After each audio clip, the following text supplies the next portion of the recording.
at 10 a.m. the Superstation, the future of radio. I'm your host, Brother Michael Imhotep.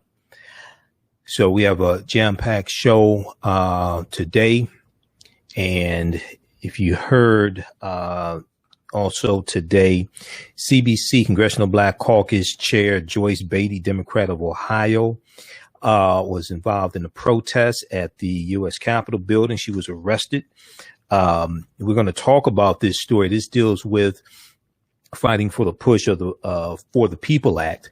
The For the People Act, Congressional Black Caucus Chair Representative Joyce Beatty, and I'm looking at the article here from, we'll look at the article here from Politico.com.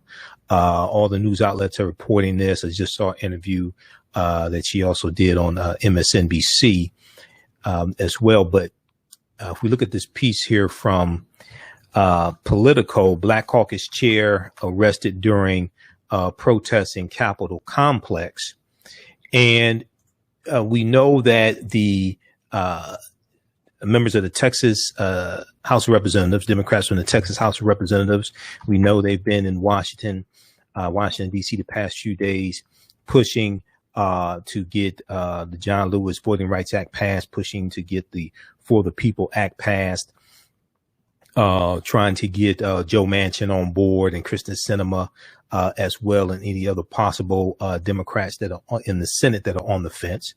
They're not meeting with any Republicans that I know of, because we know the Republicans are obstructionists, and they don't want to pass these voting rights bills because they are pushing for more voter suppression bills, basically, one way or another. So we see this piece here from Politico.com. I posted this on our Facebook fan page, The African History Network, The African History Network. Then also my YouTube channel, Michael Imhotep, IMHOTEP. Black Caucus Chair arrested during protests in Capitol Complex. Now, we know that Melanie Campbell was there, and Tamika Mallory, Melanie Campbell of Black Civic Participation. Melanie Campbell was on Roland Martin Unfiltered last Friday when I was a panelist on Roland Martin Unfiltered. They talked about the protests that were coming in the days of direct action and things like this. As we talked about on our show Wednesday, we see that there was a letter from 150 companies signed a letter voicing their support for the John Lewis Voting Rights Act. Okay, now they didn't say, what they should have said is that if Republicans vote for this bill, any Republicans that vote for the voter suppression bills, we won't donate any more money to your political campaigns. That's what they should have said. They didn't say that. So if we look at this article here from Politico.com, and then we're going to also talk about the State of Black America 2021 report that came out today from the National Urban League. And the State of Black America report talks about how African Americans are battling three pandemics. African Americans are battling three pandemics: racial inequity in healthcare, economics, and public safety. We're going to talk about that as well. Mark Morial was on Morning Joe this morning Mark Morial, executive president of the National Urban League, was on Morning Joe this morning on MSNBC to talk about the State of Black America Report 2021. He was also on Roland Martin Unfiltered as well. So probably on tomorrow's show, we'll share the interview from Roland Martin Unfiltered. We'll probably share that on tomorrow's show. And I'll be a panelist on Roland Martin Unfiltered on Friday. Once again, I'm usually a panelist each Friday on Roland Martin Unfiltered. But if we look at this piece here from Politico, let me see, which one is it? Black Caucus Chair arrested during protests in Capitol Complex. Black Caucus Chair arrested during protests in Capitol Complex. Now, Congressional Black Caucus Chair Representative Joyce Beatty was in, hold on, let's see here. Representative Joyce Beatty was among 9 protesters arrested Thursday afternoon who were calling on the Senate to pass voting rights legislation. Okay. They were chanting "in the filibuster and let the people vote." The group marched into Hart Senate office, H-A-R-T, Hart Senate office building, in what Representative Joyce Beatty said was an effort to send senators a message. Now, what's interesting is these African-American women get arrested. They didn't have guns, okay, and they were nonviolent. They weren't yelling "Hang Mike Pence." They weren't destroying property. They weren't stealing mail from Nancy Pelosi's office. Okay, they weren't threatening anybody, and they get arrested. You had white domestic terrorists that was sent to the U.S. Capitol building by the traitor-in-chief Donald Trump, and some of them had guns. Many of them were violent. Okay, there were only very few arrests on that day. Now we know there've been 500 arrests since then. That was 6 months ago. We know there've been 500 arrests since then, and you have 500 people arrested and charged. We know that, but at the scene of the crime, I mean, you had white domestic terrorists who were there. You had them all climbing up the side of the building, things like this. These sisters were singing and get arrested. They weren't armed. They weren't threatening anybody. They were singing and got arrested. So you're going to hear more about this because they're going to have to, because people already today, people are talking about the contrast. And this is the chair of the Congressional Black Caucus. This is Representative Joyce Beatty. And they arrest her like a common criminal. But the real criminals, most of them you didn't arrest. Now we know the police were fighting against them and things like this. We know the fix was in because there were orders from higher ups during the January 6th insurrection. We know the police most of them didn't have riot gear. Their gear wasn't tested. There were reports of shields cracking and breaking and things like this. The gear, a lot of the gear they did have was not properly stored. So we know the fix was in already. But just the contrast, okay, is what I'm talking about. So we'll talk some more about this here. Then, so we have this story. And then also we have the State of Black America report. CNN has an article about this. We're going to share the interview from MSNBC. Black Americans are battling 3 pandemics, new report finds. This is from July 15, 2021. And also the State of Black America report you can get from the National Urban League's website. Okay. So we'll give you that information. Also, I think it's NUL.org. Okay. They talk about the new normal, diverse, equitable, and inclusive. This is the executive summary here of the report. So we'll give you some highlights of the State of Black America report as well from the National Urban League. And what comes out of the report is also tied to policy. Okay. This report shows the need for policy changes also. All right. So we'll talk about that today as well. Now on the African History Network show, we focus on educating, empowering, and inspiring people of African descent throughout the diaspora and around the world, because right now it corrects your own behavior. What you do for yourself, what you do to yourself, and what you allow other people to do to you and get away with is based upon what you think about yourself. What you think about yourself is based upon what you have been taught about yourself. What you've been taught about yourself is based upon everything you've read, heard, and seen about yourself. So when you control the radius of a man or woman's thoughts, you can control the circumference of his or her actions, because the mind can't do or teach what it doesn't know. Now, we deal with a number of different topics here on the African History Network show. We deal with current events and history and politics, education, economic empowerment, entrepreneurship, relationships, love, sex, health issues, and much, much more. Sign up for our email newsletter. Text the word Kemet, K-E-M-E-T, the 22828 to sign up for our email newsletter. Text the word Kemet, K-E-M-E-T, the 22828 to sign up for our email newsletter. Also visit our website, AfricanHistoryNetwork.com, AfricanHistoryNetwork.com. If you'd like this type of information, you can support the African History Network, $, the AHN show through Cash App, $ the AHN show through Cash App, also through PayPal, paypal.me/the AHN show, paypal.me/the AHN show, at our website, AfricanHistoryNetwork.com. All right. I want to go back to this story here. We're coming up on a break. On the other side of the break, we'll also tell you about my 10-week online course that I teach, dealing with African history, dealing with thousands of years of history. We teach this on Sundays, 2 p.m. to 4 p.m. Eastern Standard Time. Okay, I want to go back to this article here from Politico.com.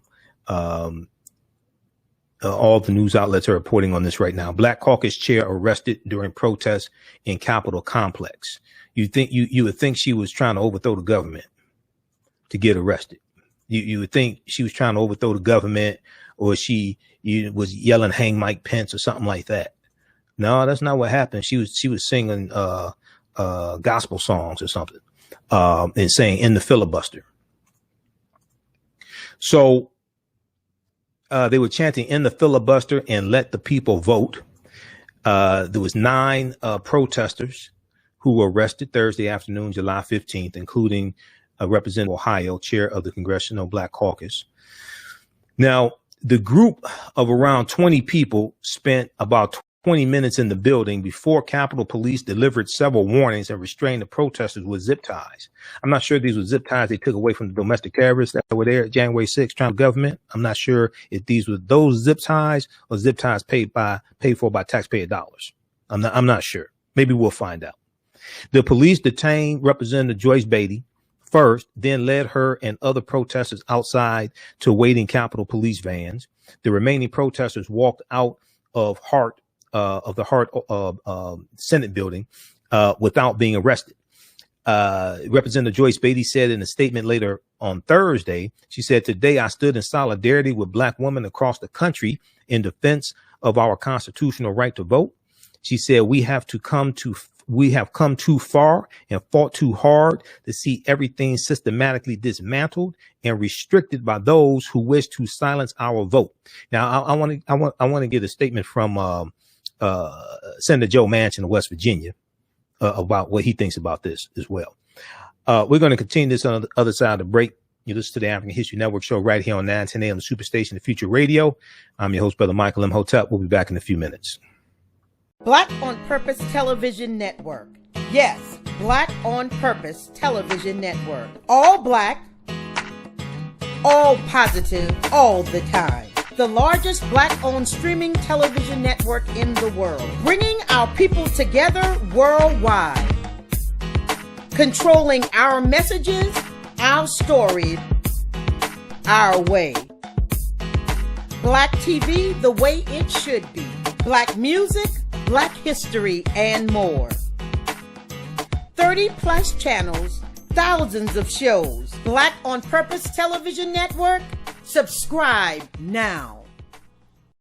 For 25 years, the Black History 101 Mobile Museum has carried on the rich legacy of the Black Museum movement in America by showcasing original artifacts of the Black experience at colleges, universities, K-12 schools, corporations, libraries, conferences, and cultural events, making it the most traversed Black History mobile exhibit in American history.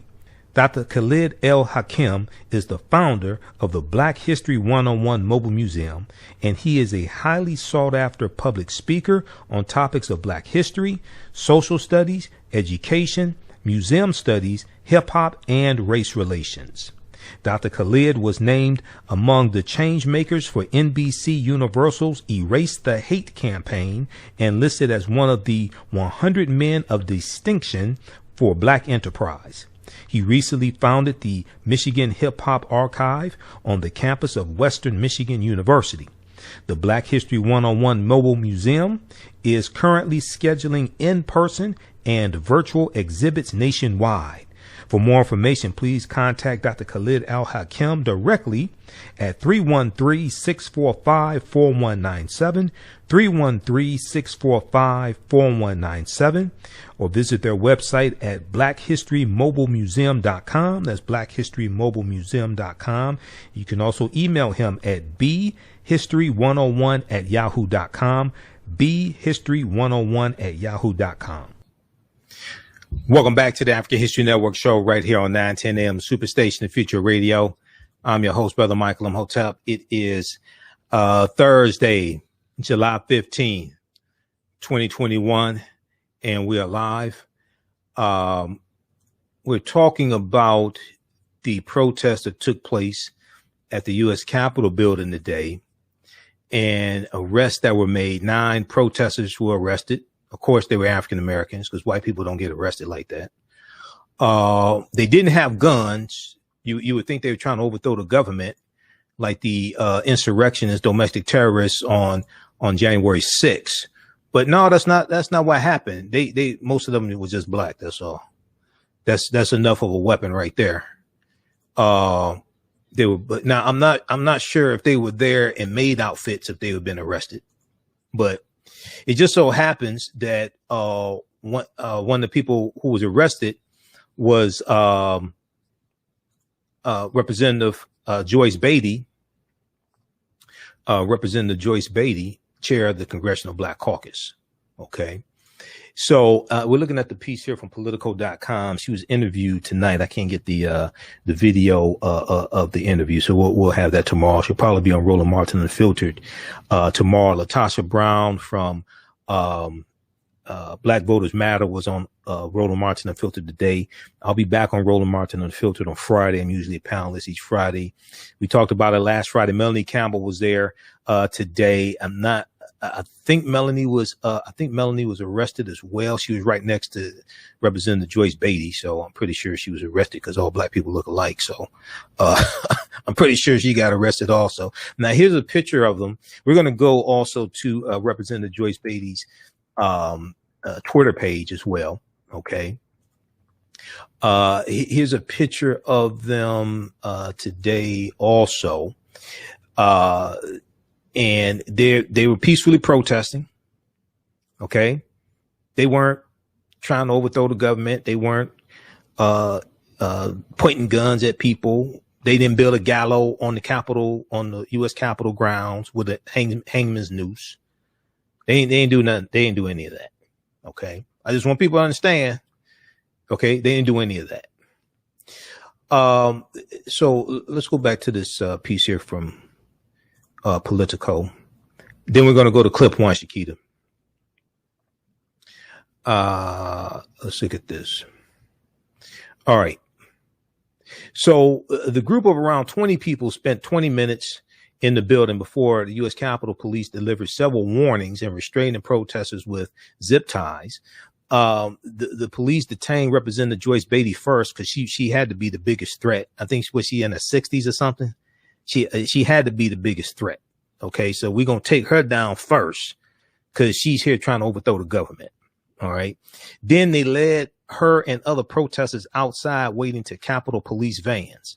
The remaining protesters walked out of Hart without being arrested. She said, "Today I stand in solidarity with black women across the country in defense of our constitutional right to vote. We have come too far and fought too hard to see everything systematically dismantled and restricted by those who wish to silence our voice." End quote. Now, the Capitol Police said the group was arrested for violating law that prohibits, quote unquote, crowd obstructing or incommoding. Okay. Crowding, obstructing, or incommoding. Now, on MSNBC today, Lawrence O'Donnell, who used to work at the Capitol building, he said the building that they were in is a huge building. The group wasn't bothering anybody. They weren't keeping anybody from doing their job. They weren't trying to interrupt and stop a constitutionally mandated process like, say, certifying the electoral college votes, like on January 6th, like the insurrectionists were trying to do. They weren't doing anything like that. So what I'm trying to figure out here is how do these black women get arrested for crowding, obstructing, and incommoding, but white domestic terrorists who try to overthrow the government didn't get arrested? Now they've gotten arrested later, 6 months, over the past 6 months. Yeah, about 500 have been arrested and charged. They're going through the process of prosecuting. That is true. But on the day of the insurrection, overwhelming majority of those domestic terrorists were not arrested. So I'm just trying to figure this out here. Now, the buildings that make up the Capitol complex are still closed to visitors, but members and staff can escort guests inside. The group had initially rallied near the Capitol at a church building as part of what participants billed as, quote, a day of action on voting rights, which African-American women leaders, allies, and advocates urged the Senate to pass two key pieces of legislation, a sprawling Democratic election reform bill, the For the People Act, and the John Lewis Voting Rights Act. Okay, that Republicans don't want to vote because Republicans want to suppress the vote because they're trying to take back the House and the Senate in 2022. You have redistricting that's going to take place because of the result of the 2020 census, and is not in the interest of Republicans to have more people voting. I mean, let's be honest. The last Republican president to win the popular vote was George W. Bush in 2004. The last Republican president to win the popular vote was George W. Bush in 2004. Republicans have won two presidential elections in the last 25 years, I think it is, with losing the popular vote, winning in the Electoral College. In 2000, George W. Bush beat Al Gore because of what took place in Florida. And then in 2016, the traitor-in-chief, Benedict Donald, won Michigan, Wisconsin, and Pennsylvania by 78,000 popular votes. So he won the Electoral College votes with those three states, including the 16 with Michigan. And he got 306 Electoral College votes after losing the popular vote. It's not in the interest of Republicans to have more people voting. It's not, no, they're trying to suppress the vote. This is why you have 389 voter restriction bills in 48 state legislatures pushed by Republicans. They're trying to shave off percentages of people in different populations to steal more elections. This is the game that they're running. This is the hustle they're running. It's not in their interest to have more people voting. It's not in their interest to protect the right to vote. They're trying to take back control of the House and the Senate, shut all this stuff down. So now I know Joe Manchin wants bipartisanship on voting rights because he has these grand illusions of white unity. He has these grand illusions of white unity. But what's important to understand is that, because I was watching interviews today, and he didn't come out and say he was against the carve out. He didn't. So it looks like, from listening to what he did not say, it looks like even the Texas Democrats are making a little headway with him. But here's what's interesting. He wants bipartisanship on a voting rights bill, but you have only one party in the state legislatures who are eroding voting rights, who are passing laws to suppress the vote. Is Republicans doing this? So let's look at this logically. If you have Republicans in the state legislature in Texas passing laws to make it harder to vote, if you have SB 202 that passed in the Georgia state legislature, and now it's Republicans that pushed that, Democrats didn't vote for that. When you go through and look at these bills, it's been about 18 state legislatures that have passed these voter restriction bills. There's only one party doing it. So if you only need one party to suppress the vote, why the hell you need bipartisanship to protect the vote? That's just ass backwards. That doesn't make any sense. If you only have one party suppressing the vote in the state legislatures, why the hell you need bipartisanship to protect the vote in the Senate. Because the For the People Act is already passed the House of Representatives. Democrats in the House did their job. They already passed the bill. So this is why the pressure has to continue.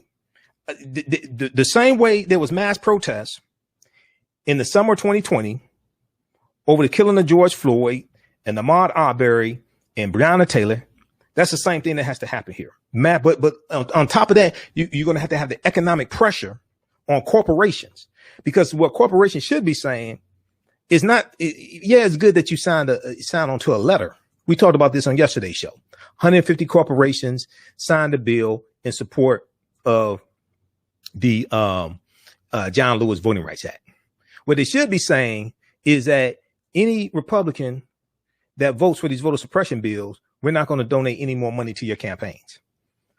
That's what they should say, because corporations can shut this down overnight. They can shut this down overnight. So probably on Friday on Roland Martin Unfiltered, there's probably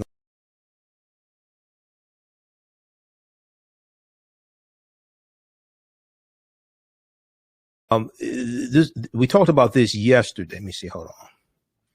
Where's that one? We'll pull that one up from yesterday. It was 150, more than 150 companies. We talked about this one yesterday. Go back and watch the show from Wednesday on our Facebook fan page, The African History Network, and my YouTube channel, Michael Imhotep, IMHOTEP. More than 150 companies back update to Voting Rights Act. They're talking about the John Lewis Voting Rights Act. Major businesses like PepsiCo, Macy's, IKEA, and Nestle USA signed on to a letter supporting the John Lewis Voting Rights Act advancement. Okay, but they can do a whole lot more, because see, when now let's compare this to 2015, I think it was 2015, 2016, when in the state of Indiana passed the transgender bathroom bill. Corporations were talking about shutting down projects in the state of Indiana. They were talking about canceling contracts. They were talking about canceling conferences in the state of Indiana. They didn't do something weak like sign a damn letter. They were talking about economic withdrawal in the state of Indiana over transgender people being able to use the bathroom of their choice. Go back and look. Go back. I talked about this on my show when this happened. And then we saw the same thing in North Carolina as well. Okay. Go research the transgender bathroom bill, the whole thing in Indiana. Now at the time, the governor of Indiana was a guy named Mike Pence. He was the governor of Indiana at the time. He went on to become vice president of the United States. But if you go and look at what corporations were doing back then, they were taking more aggressive action over transgendered people being able to use the bathroom of their choice than protecting the right to vote. And these are corporations we spend tens of billions of dollars with each year.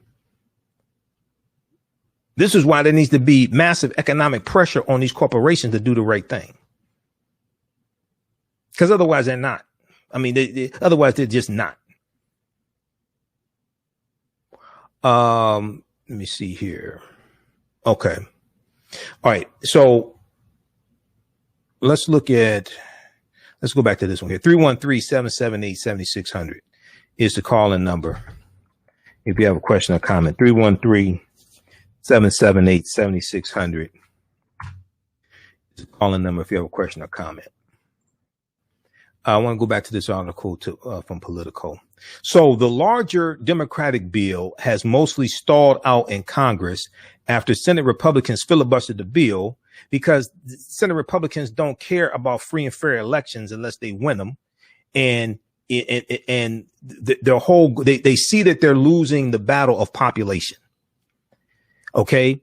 They're supporting these voter suppression bills. You have some Republicans in the Senate who support the big lie that Donald Trump is pushing, that the 2020 election was stolen from. It wasn't stolen. You just lost. It wasn't stolen. You lost. House Majority Leader Steny Hoyer, Democrat from Maryland, said Thursday in a letter to House Democrats that the House would continue its work on the John Lewis named voting rights legislation, a bill aimed at restoring a portion of landmark legislation struck down by the Supreme Court in the U.S. Supreme Court ruling 2013, Shelby County versus Holder, that weakened Section 5 of the Voting Rights Act. The former legislation restricted certain states and localities, mostly in southern states, former Confederate states, former slaveholding states, Alabama, Georgia, Mississippi, Texas, forcing them to seek approval before changing certain voting laws. The legislation is a top Black caucus priority, and the group has called on the House of Representatives to reintroduce the bill before the August recess, because they go on recess in August. And it's now recess in August. If it comes down to the wire, Nancy Pelosi can suspend the August recess and say they have to work. She's Speaker of the House, and say they have to work through the August recess. Chuck Schumer can do the same thing in the Senate and say and suspend the August recess and say they have to work through the August recess. But it too, the John Lewis Voting Rights Act also faces a bleak future in the 50-50 Senate, where a previous version drew the support of only one Republican, co-sponsor Senator Lisa Murkowski. She has a Republican challenger, Lisa Murkowski from Alaska.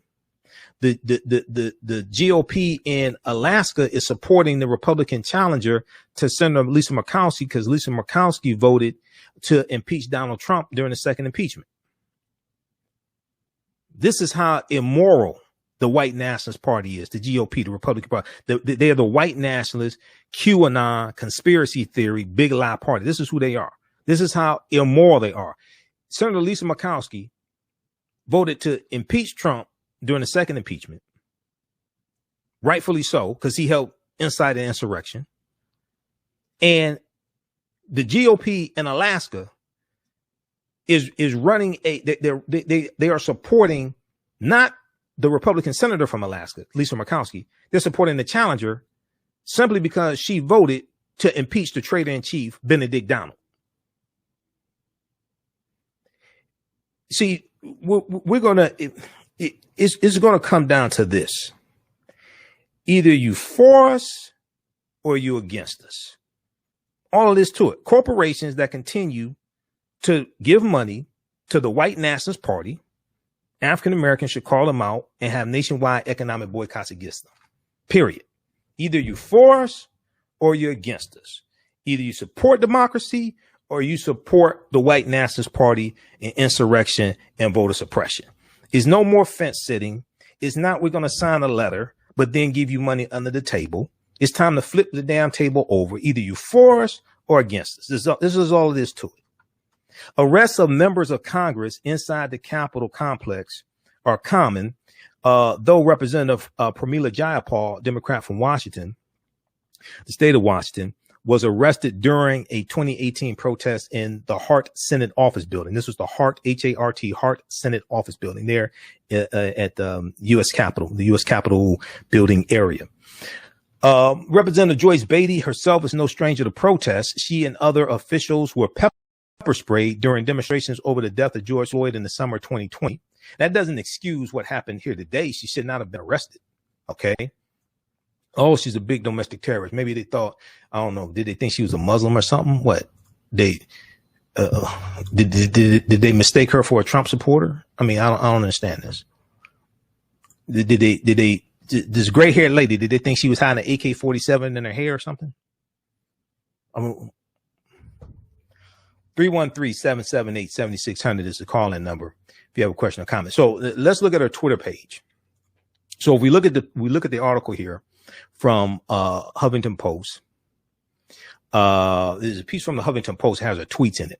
Representative Joyce Beatty arrested during protests for voting rights. Maybe she should have said Donald Trump sent me here.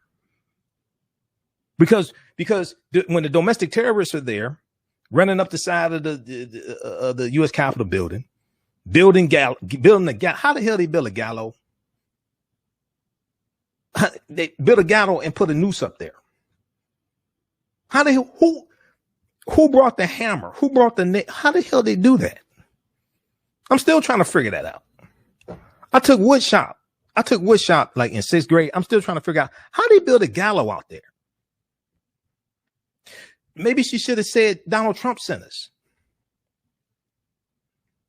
The congresswoman joined black women demonstrating for the Senate to pass federal voting rights legislation. Okay, so let's look at the tweets here. Okay, so here you have Representative Joyce Beatty. Let the people vote. Fight for justice. Let's go to her Twitter page. Everybody follow Representative Joyce Beatty on Twitter. Let me follow her there. Rep Beatty, Beatty, Beatty. Everybody follow Representative Joyce Beatty on Twitter. So here you have the most wanted criminals in America. Okay, they're protesting, fighting from what the Constitution says is already ours. Okay, so you have Capitol Police arresting them. And she said, let's see, what is, okay, so they have the picture here, and I'm trying to see, did she have a, okay, this is the article from Huffington Post. So they have the picture here. Yeah. She'll probably be interviewed on Roland Martin Unfiltered tomorrow. We'll talk about this on tomorrow's show. All right. Now let's look at, okay, so we got this. Okay. That's redundant. All right. Check that out. But we see her tweet. Representative Joyce Beatty arrested during protests for voting rights. All right. Now let's switch gears. Let's talk about the state of Black America 2021. We're under attack once again. So National Urban League released their State of Black America report. They do it each year. It's a good report. They have some good information in there. Mark Morial was on Morning Joe this morning, and CNN has an article about this also. Now, Roland Martin talked about this on Roland Martin Unfiltered today. Go watch that. He interviewed Mark Morial. Okay, I saw some of it. We'll probably share some of it on our show tomorrow. We'll probably share some of that interview that Roland did today with Mark Morial. We'll probably share some of that on tomorrow's show. I didn't get a chance to really go through it. I saw the one he did this morning on Morning Joe. But let's look at this article here from CNN quickly. Black Americans are battling 3 pandemics. Okay. New report finds. All right. Well, I would say 4 pandemics because white supremacy and racism, but you know, I guess that's a given. That doesn't count. That's an easy one. That doesn't count. Higher unemployment rates, lower household incomes, and lack of access to health care left African Americans more vulnerable to the COVID-19 pandemic. And there is an urgency to address these structural inequities, according to a new report on the state of Black America released Thursday, July 15th, 2021 by the National Urban League. Now, the report titled The New Normal, Diverse, Equitable, and Inclusive, the New Normal, Diverse, Equitable, and Inclusive, concluded that African Americans are facing the burden of 3 pandemics, which include racial inequity in healthcare, racial inequity in economics, and racial inequity in public safety. Now, I would say 4, white supremacy and racism, just period. Okay. White supremacy and racism, just period.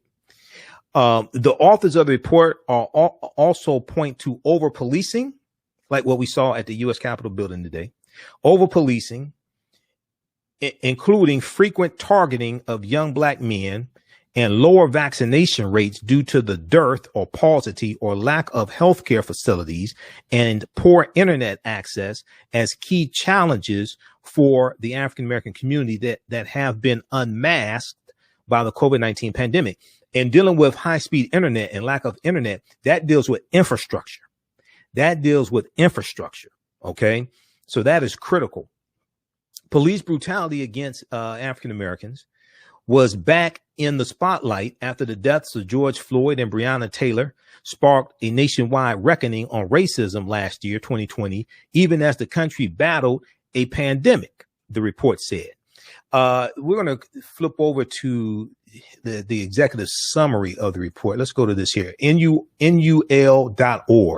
NUL.org is the National Urban League's website. You can download the PDF version of the executive summary. Okay, we're looking at it right now. Okay, you can download this from their website. It's free. Okay, these are the type of reports that we craft policy around. Okay, we don't craft policy based upon feelings and emotions. We craft it based upon the evidence, based upon the data. We look at the contents, table of contents here.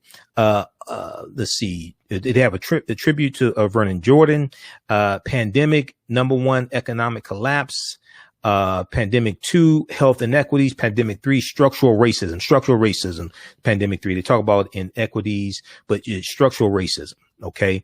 Or racism in general, because racism is a system of advantage and privilege distributed based upon race. What I want to do is we're going to go to clip 2, Shakita. Let's go to clip 2 from Morning Joe. Mark Morial, president of the National Urban League, was on Morning Joe this morning to discuss the state of Black America 2021. Let's go to this clip.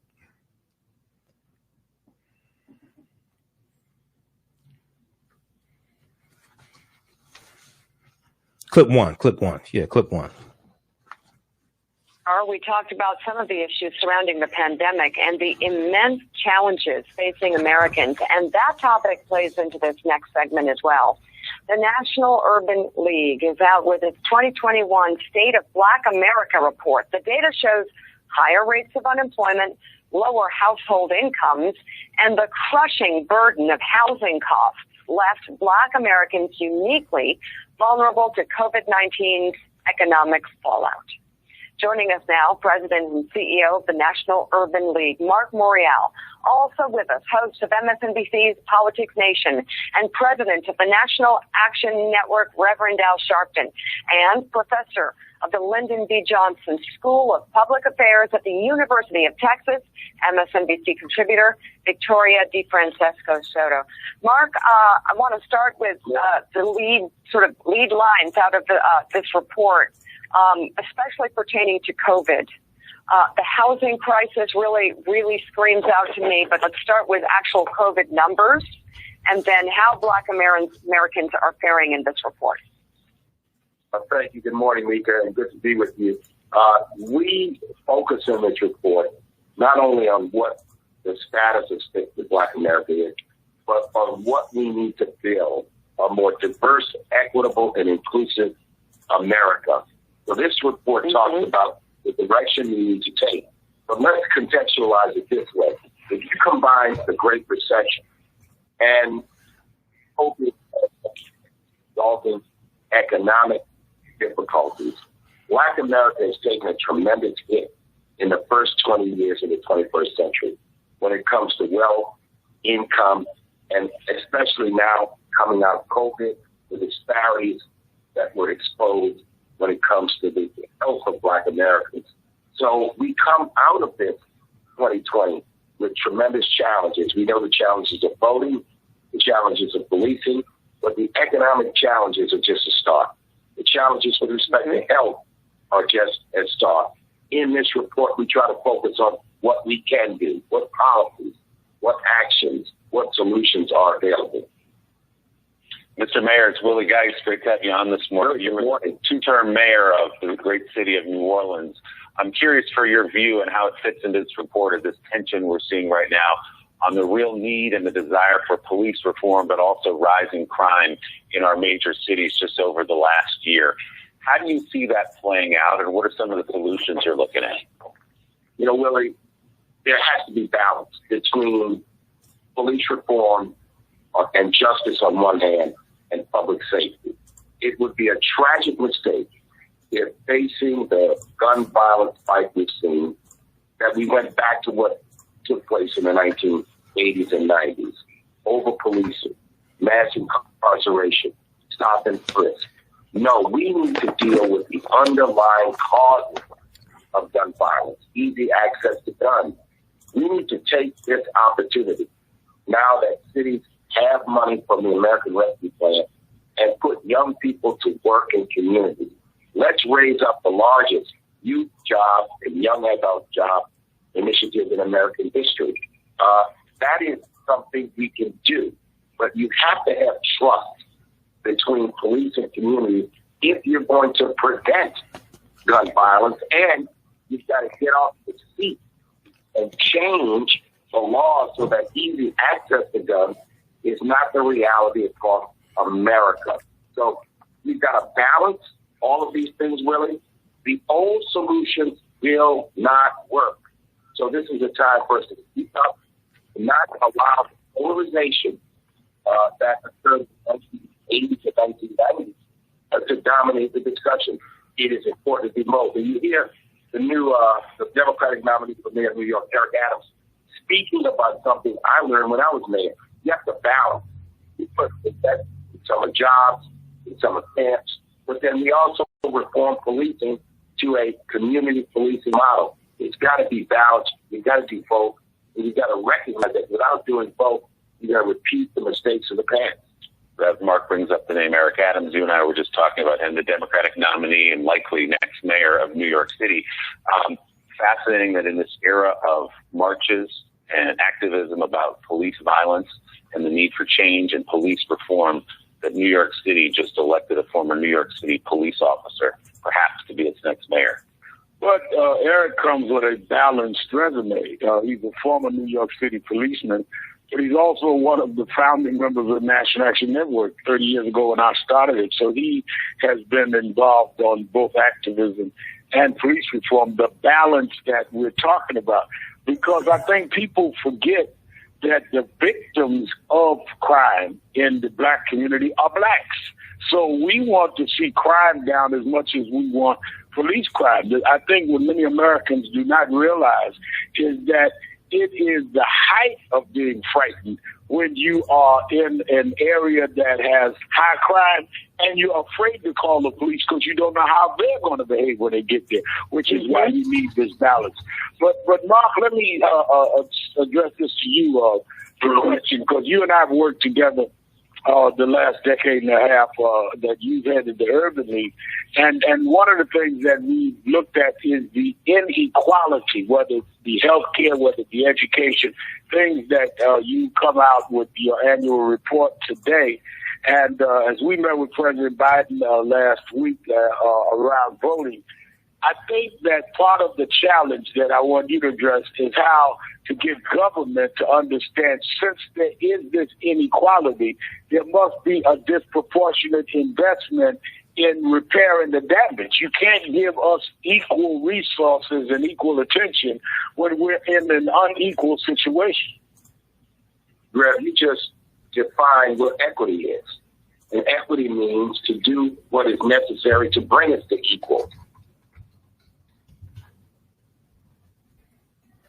All right, we're going to pause it right there. Those watching on our Facebook fan page, The African History Network, The African History Network, and our YouTube channel, Michael Imhotep, IMHOTEP. Keep watching. We're going to keep broadcasting for a few more minutes to finish this clip. We're out of time here on 9:10 a.m. Superstation WFDF.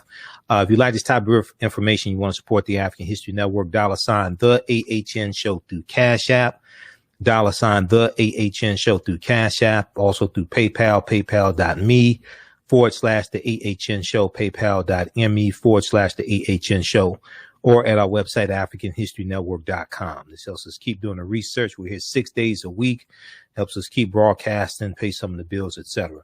Remember, right now, it's correct wrong behavior. It's not over till we win. Wakanda forever. We'll talk to you tomorrow. Peace.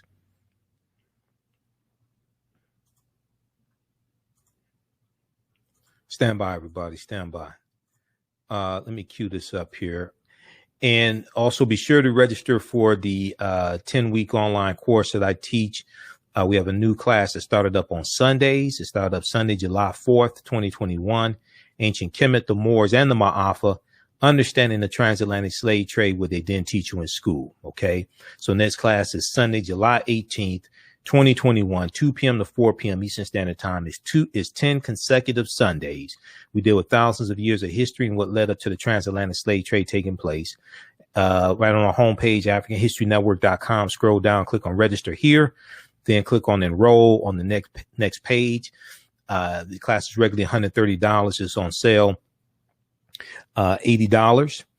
We do the class live. All of the sessions are recorded. We do the class live. All of the sessions are recorded. So you can go back and watch it over and over again. Okay. Even after the class is over with, after the 10-week course is over with, you still have access to the content. You can still watch the classes. So next year, you'll still have access to that. Okay. All right. Stand by. Let me cue this up here. Let's cue this up here.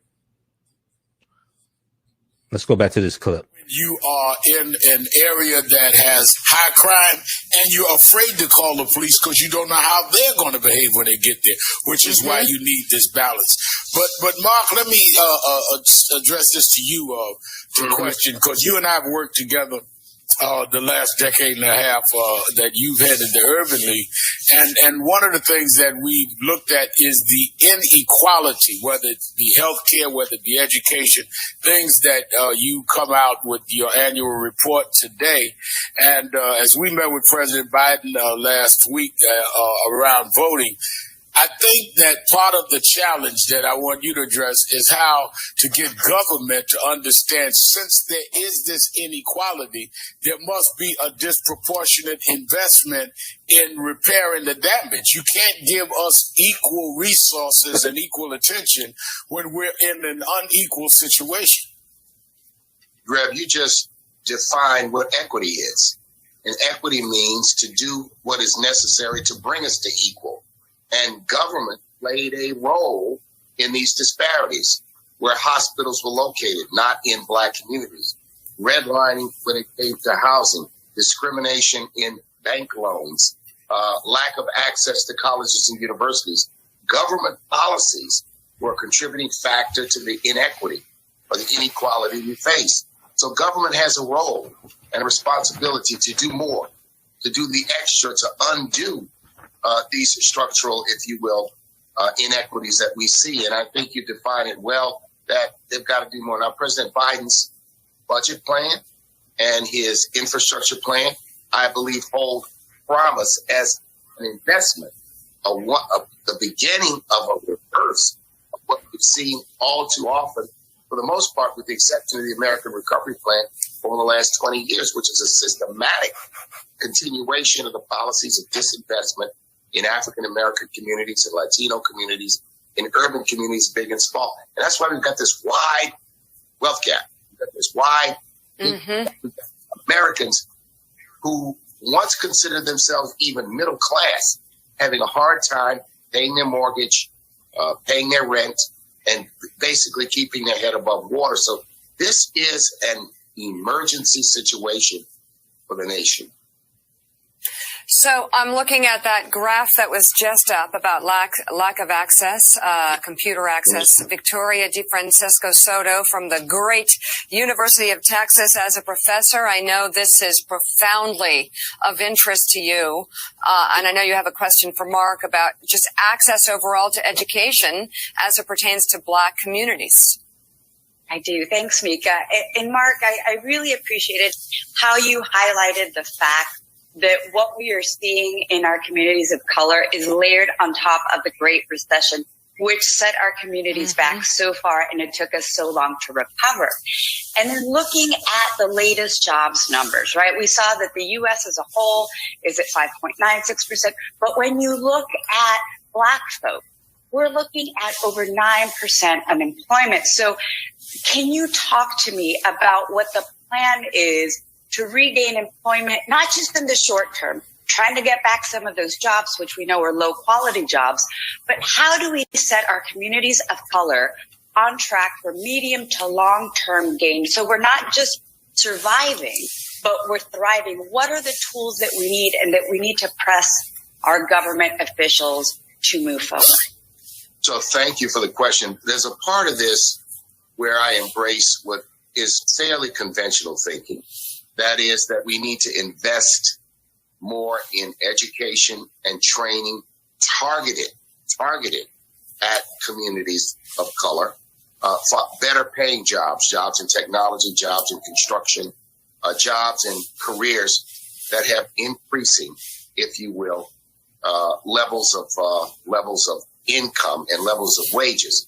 But in addition to that, corporate America and employers have to look themselves in the mirror and say, we have engaged in systemic discrimination for the most part. You look at the mid-level and higher up jobs in many, many industries. They're not diverse at all. So we've got work to do. So I want to see a real commitment from those who hire to do a more aggressive and assertive job in recruiting and hiring African Americans and other people of color. So that's number two. I think number three is the president's leadership and the leadership of the government in highlighting racial injustice and in holding up racial justice as one of President Biden's operating pillars. I think the moral power, but also the enforcement powers of the EEOC and the Department of Justice have to be in play to purge this nation of this long-standing racism. So there's much we can do. And the idea is, do we have the will to do it? All right. So that was from Morning Joe. Everybody hit the thumbs up button if you like this type of information as well. That was from Morning Joe today. That was Mark Morial, National Urban League, talking about the State of Black America Report 2021. Once again, you can read that report at the National Urban League's website, nul.org, nul.org, National Urban League .org. Okay. All right. And we had the and the name of the report is, this is it here again. This is you can download the executive summary of it. I downloaded a PDF of the executive summary, so this is what I have been showing you. We're going to go back to the article from CNN.com dealing with the Black America State of Black America Report, the new normal, diverse, equitable, and inclusive. Okay, from the National Urban League. All right, very quickly here. How's everybody doing? Share this broadcast on social media platforms. Be sure to follow us on our Facebook fan page, The African History Network, The African History Network on Facebook, and our YouTube channel, Michael Imhotep, IMHOTEP, on YouTube, and turn on live notifications so you know when we go live. I want to go back to this article here from CNN. This is Black Americans are battling 3 pandemics, new report finds. This is from Thursday, July 15, 2021. I want to go to the second page of the report here. Let's go to the second page of the report. Okay, so Black people are 6.5 times more likely to be stopped while driving, stopped by police while driving, and 20 times more likely to be searched during a stop than white people, according to the report. That's known as driving while black, racial profiling, systemic racism, take your pick. Mark Morial, president of the National Urban League, said the country is at a crossroads of racial reckoning. One path leads backward toward the old normal, a return to the marginalization, discrimination, and segregation that left Black and brown Americans exceptionally vulnerable to a deadly virus and economic desperation. The other path leads toward a nation where police approach the communities they serve as allies and collaborators and not hostile combatants, where every citizen has equal access to the ballot box, where fatal complications in pregnancy are just as rare as Black mothers where fatal complications of pregnancy are just as rare for Black mothers as white mothers, where the value of a home is not determined by the race of the owner. End quote. Because we know African-American homes are valued at $156 billion less than comparable white homes. And that contributes to the racial wealth gap. Now, the report notes, that was a study from Brookings Institute, Andre Perry and the Brookings Institute. The report notes key data that reveals an economic disparity between Black and white people. For example, nearly 17% of African American households lack basic financial services. Nearly 17% of African American households lack basic financial services, such as access to banks, compared to 3% of white households lack basic financial services.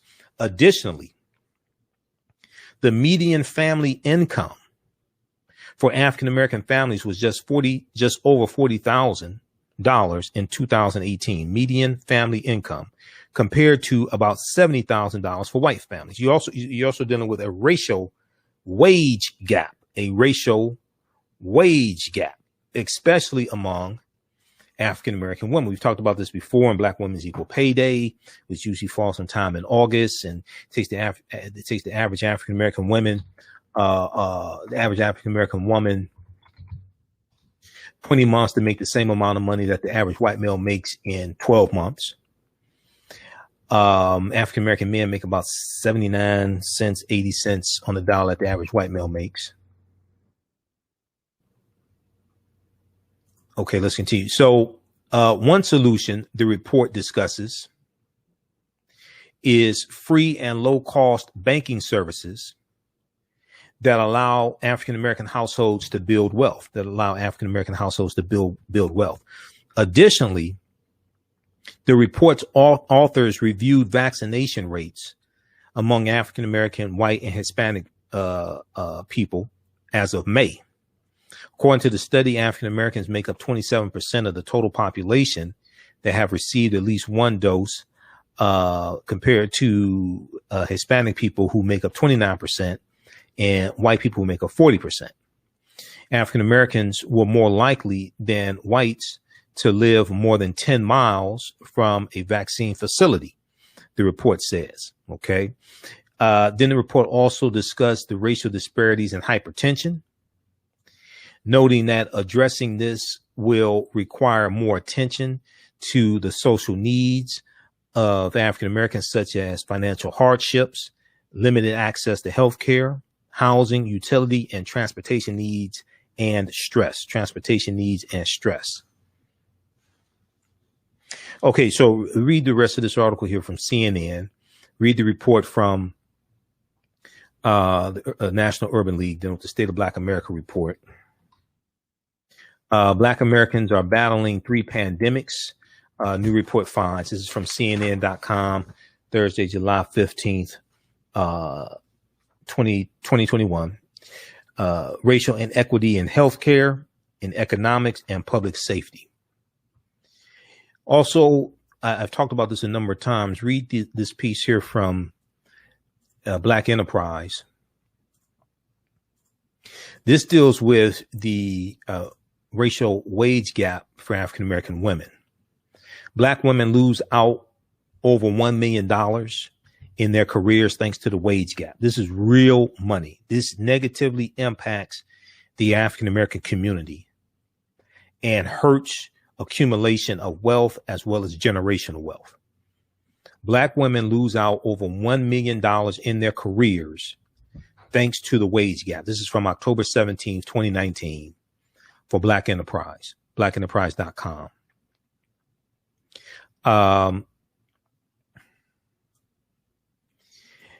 An African American woman will lose out on $946,120 over a 40-year career if she continues to make 61 cents on the dollar that the average white man earns due to the wage gap, or actually the racial wage gap. This was analysis by the National Women's Law Center. Okay. The average African American woman loses out on about $946,000 in lost earnings over a 40-year career, almost $1 million. Now, there are 5 states where they lose out even more than that. Quote, assuming she and her white non-Hispanic male counterpart begin work at age 20. A black woman would have to work until age 86. Okay. A black woman have to work to age 86 to make the same amount of money that the average white male makes by age I think it's by age 66, by age 60. Okay.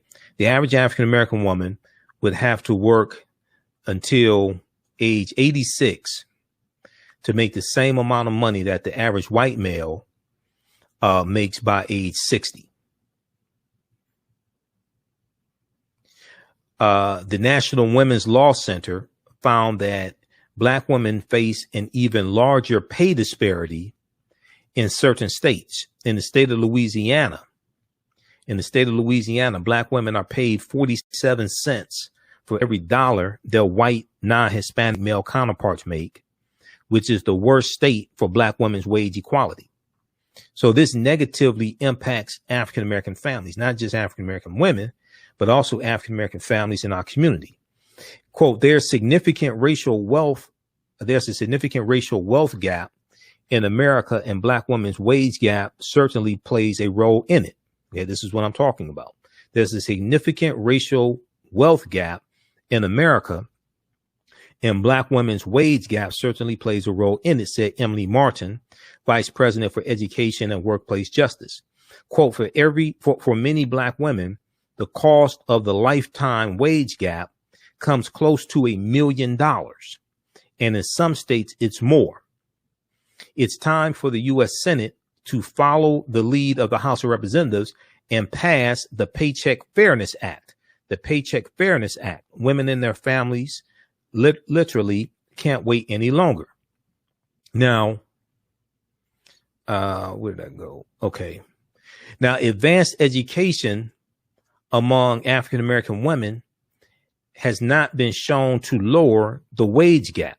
Advanced education among African American women has not been shown to lower the wage gap.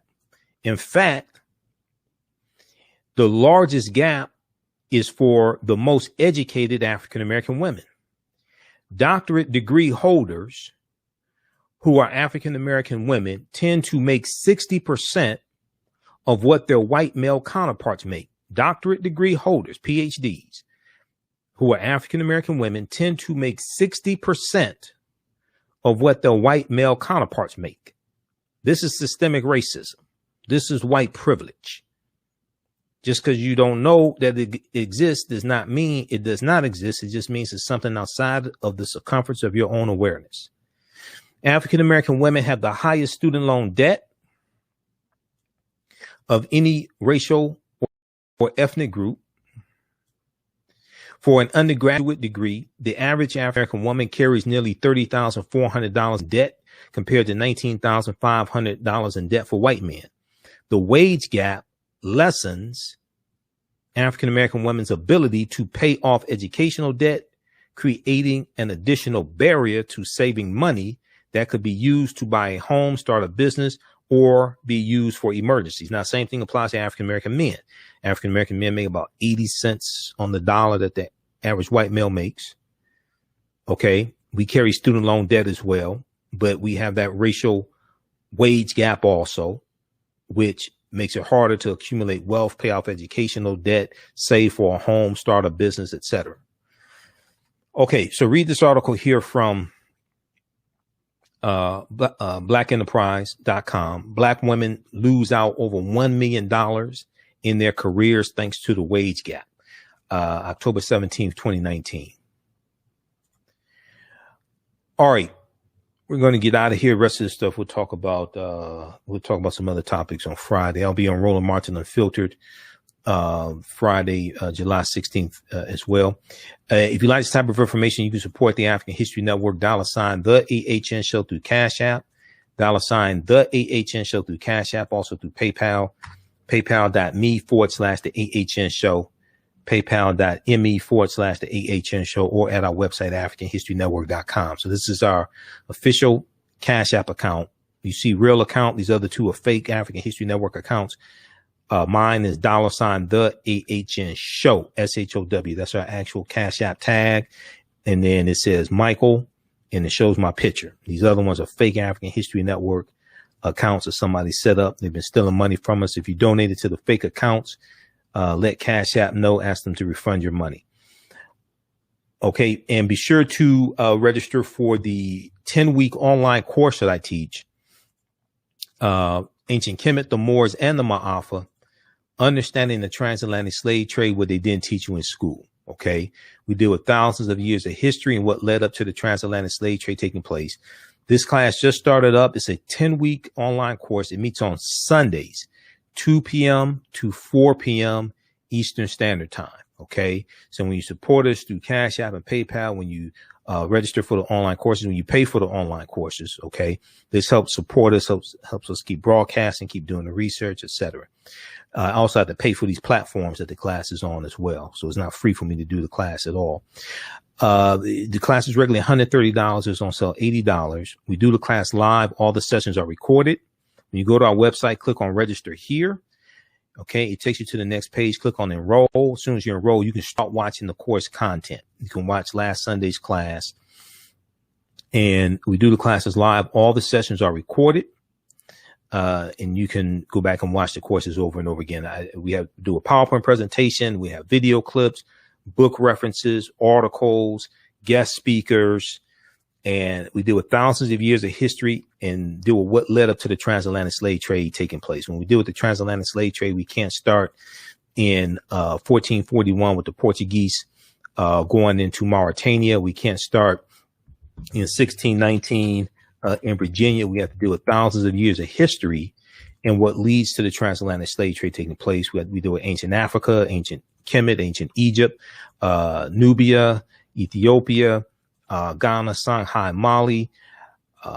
We deal with the 800-year occupation of Europe by the Africans known as the Moors, who take the teachings from ancient Kemet, ancient Egypt into Europe. And this is going to bring Europe out of the Dark Ages. Okay.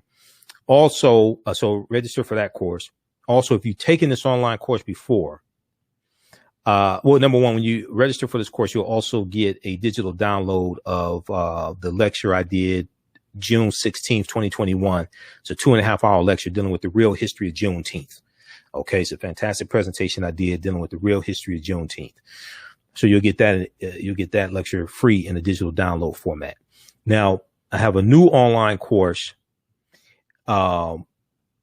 that's going to start up, I think, next weekend. And this is dealing with, we're going to look at 1865 to 1965. That 100-year period of time is going to be a 10-week online course. So if you've taken this one before, Ancient Kemet, the Moors, and the Maafa, understanding the transatlantic slave trade, what they didn't teach you in school, you'll want to take my new class that's going to start up, that's going to look at history from 1865 to 1965. It picks up where this class leaves off. We look at through the Civil War, June 19th, 1865, ratification of the 13th Amendment, December 1865. We go through Reconstruction, 1865 to 1877, the Jim Crow era, Plessy versus Ferguson, 1896, Texas State Constitution, 1876, Mississippi State Constitution, 1890, Williams versus Mississippi, U.S. Supreme Court case, 1898, which upholds literacy tests and poll taxes, Louisiana State Constitution, 1898, Plessy versus Ferguson, 1896, Grandfather Clause, 1898, takes us into the next century, the 20th century, World War I, World War II, Great Migration, 1915 to 1970. We're going to look at all the way up through 1970, because we're going to look through the Civil Rights Movement, 1955 to through 1970, Black Power Movement, 1966 through 1970. And we're going to go through each class. We'll go through and analyze a 10-year period of time so we can really focus. Okay. We've dealt with thousands of years of history that brought us through the transatlantic slave trade. Now we need to look at history in this crucial period of time from 1865 to 1965. We're really going to go through 1970 because we'll go through the assassination of Dr. King, April 4th, 1968. We'll go through the assassination of Malcolm X, February 21st, 1965. We'll go through the March Against Fear and the Kwame Ture unleashing the Black Power slogan, June 26, 1966 in Mississippi. The formation of the Black Panther Party for Self-Defense, October 1966. We'll go through all that. Okay. So this is going to be a fantastic course. It will deal with history from 1865 to 1965. It's going to be a 10-week online course, same format that I do the previous one, Ancient Kemet, the Moors, and the Maafa.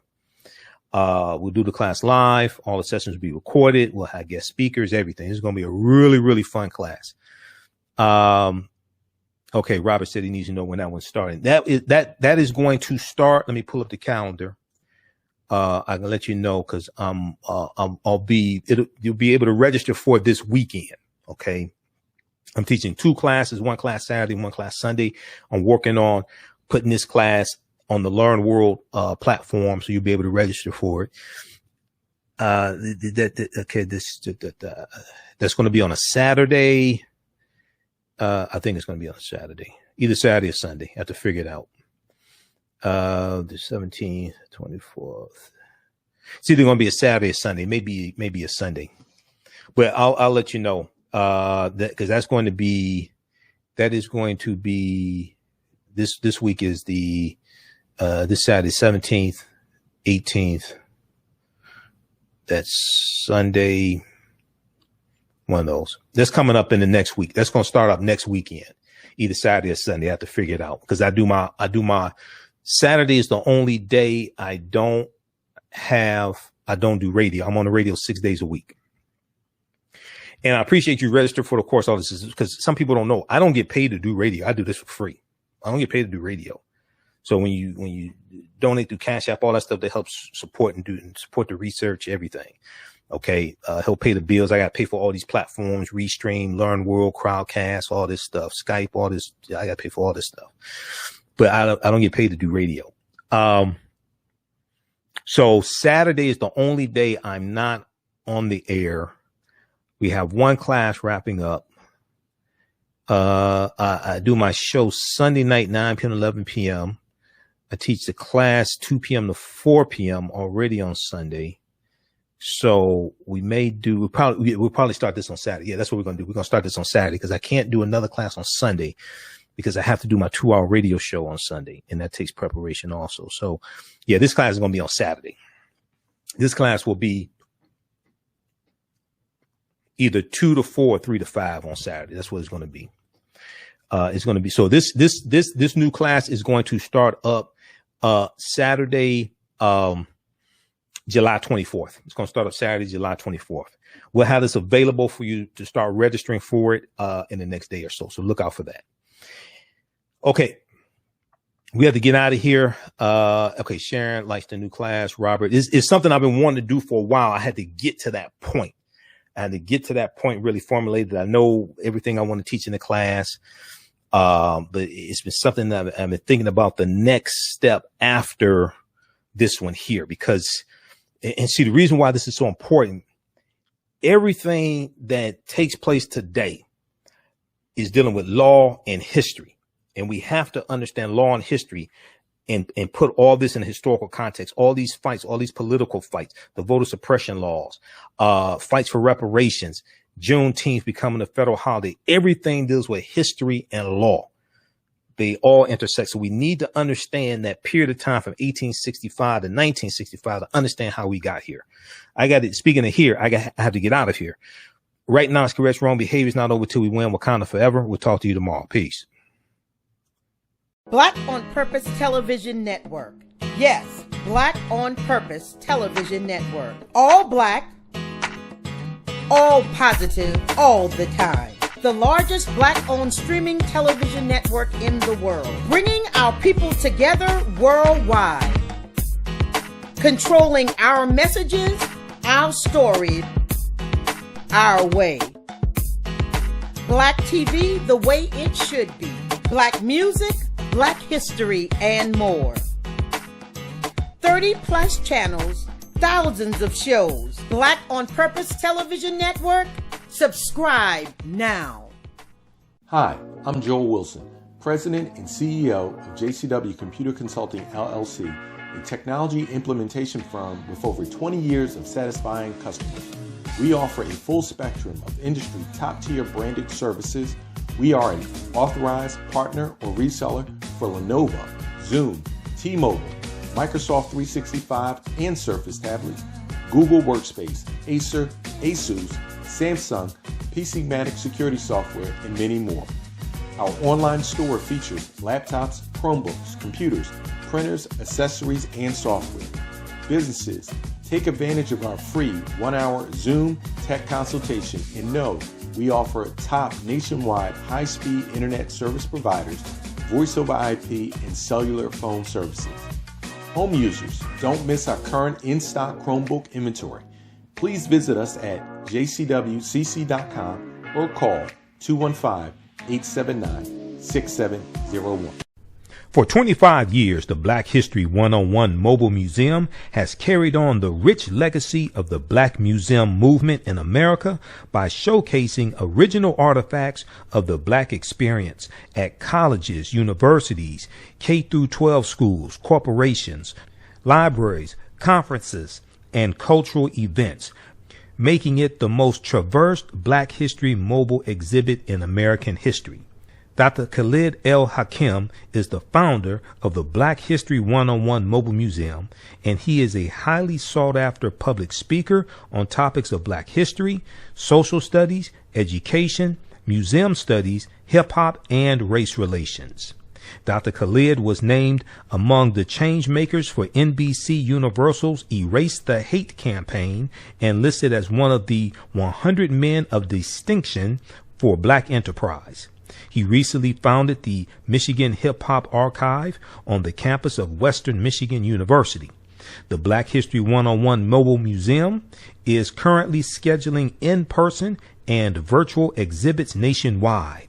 For more information, please contact Dr. Khalid Al Hakim directly at 313-645-4197, 313-645-4197, or visit their website at blackhistorymobilemuseum.com. That's blackhistorymobilemuseum.com. You can also email him at bhistory101@yahoo.com, bhistory101@yahoo.com. We all know the cannabis industry is headed toward an uprise in the past decade. What happens when there is a brand that brings this uprise in a blow? The cannabis industry welcomes her uprise. Hustle her hemp. Delivering excellence with pride is her watchword, and how you choose to embrace it makes it a priority. From cultivating rich cannabis into exquisite and tastefully finished CBD products to delivery, Hustle Her Hemp leaves no stone unturned. Hustle Her Hemp's mission is to empower women of color by building business and creating legacies, uniting beauty, health, and business.